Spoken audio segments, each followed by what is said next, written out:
Assalaamu calaykum saaxiibayaal, kulanti wacan oo wanaagsan ku soo dhawaada qaybtii afaraad ee sheekooyinkii qosolka badnaa ee kaftankii Bisle ama Bisle Jokes. Waxay inoo mareysay sheekadii Naalayrta u dhig. Sheekada xigta wixii saaxiibada eriyay yeysan ku eryin. Islaan qiisha iyo oday aan qaad cunin baa isqabay. Waxay ku ballameen inay gurigeeda ku cunto dumarka saaxiibadeed ahna ugu yimaadaan. muddo markii sidaas la waday buu ninkii dhibsaday islaamahan ilaa waaga ka baryaya iska fadhiyo.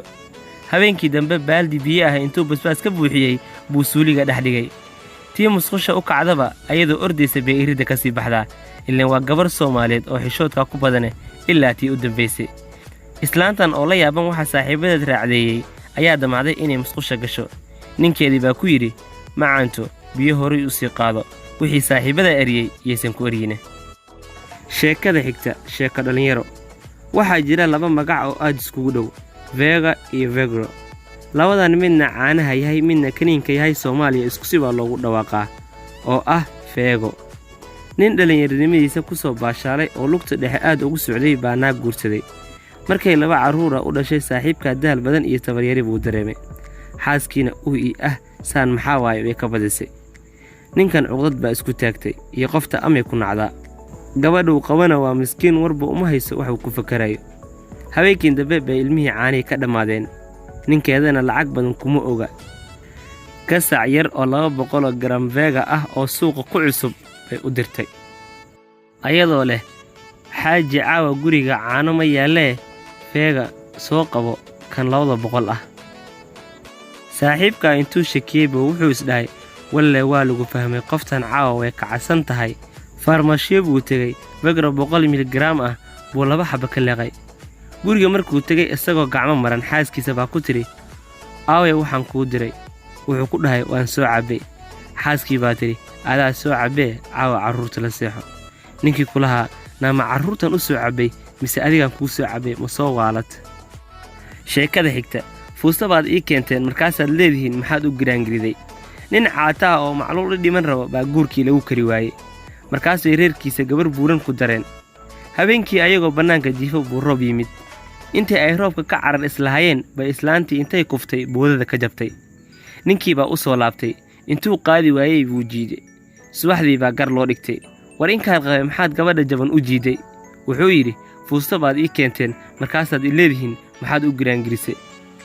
sheekada xigta naa adigaba lo' noqo.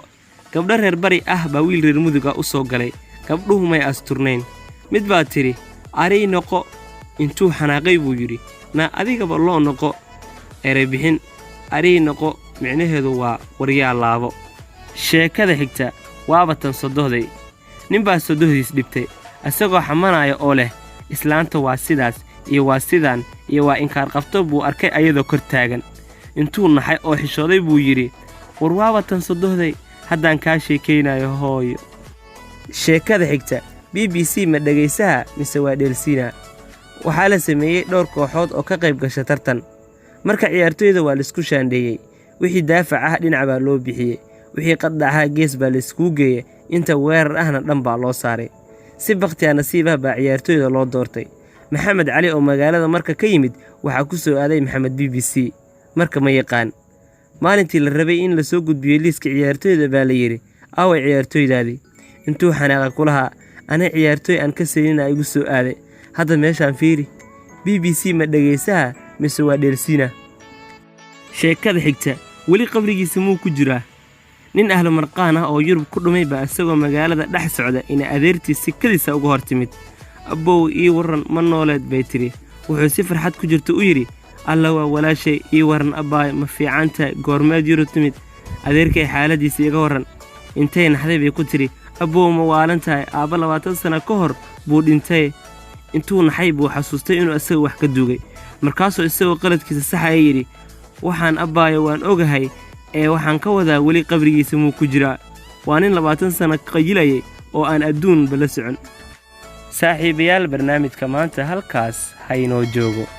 intaan barnaamijka gabagabaynin waxaan idinka codsanayaa wixii fikir ama tala waxaad iigu soo diri kartaan Facebook account-gayga Faarax Fawzi.